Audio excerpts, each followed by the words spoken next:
আমি এখন আছি দুর্গাপুর হাটে। এই আজকে হাটের দিন, এখানে পূজা হচ্ছে, পূজার গেট যাইছে। হাটের দিন পুরো হাট বাজার। এই দিক দিয়ে যদি একটু ঢুকি, পূজার জন্য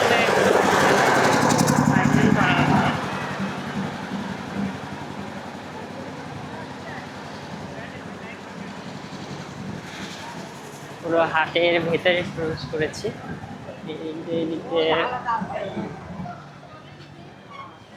এদিক থেকে বের হওয়া যাবে।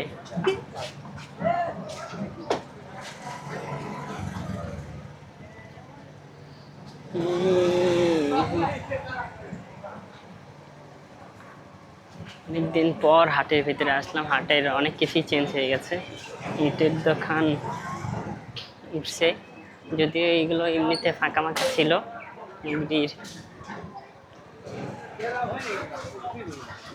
সে কাপড়ের গরুর হাট হচ্ছে মূলত এদিক। হাঁস মুরগি গরু ছাগলের যে হাটটা থাকে এটা হচ্ছে এই পাশে।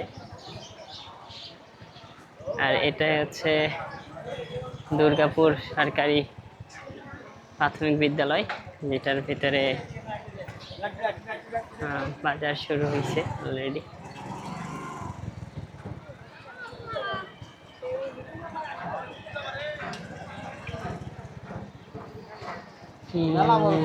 অনেকদিন পর আসলাম, অনেকদিন ধরে আসি নাই। যা ওই পাশে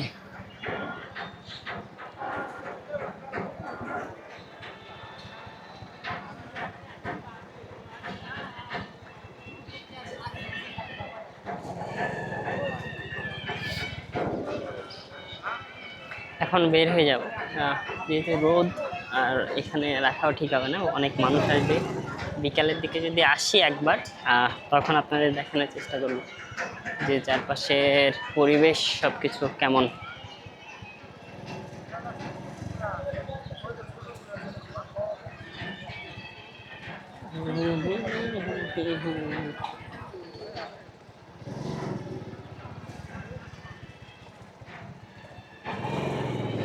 গ্রামের সাধারণ মানুষের হাট বাজার। এই হচ্ছে কাঠকচু বলি আমরা, কাঠকচু কুষার, কাঠকচু কুষার এসব কিছু নিয়ে আসছে। আর এখানে আছে চাউলের, সেই দুর্গাপুর চাউল ধান যারা বিক্রি করে। এটা হচ্ছে হাট বাজারের ছাগল হাঁস মুরগি যারা নিয়ে আসছে বিক্রির জন্য, তারা এই বিক্রি করে। এখানে রাস্তার সাইডে বসেছে। দুর্গাপুর বাজার সেই আগে থেকে একটু জমজমাট হাট, আমরা সবাই জানি। আমি একটু যাব ব্রিজে দেখতে, তারলা ব্রিজ ছিল, এই তারলা ব্রিজের দিকে একটু যাব। আর এইটা হচ্ছে সিএনজি স্ট্যান্ড মূলত। বগুড়ায় যে সাতমাথায় সিএনজি গুলো যায়।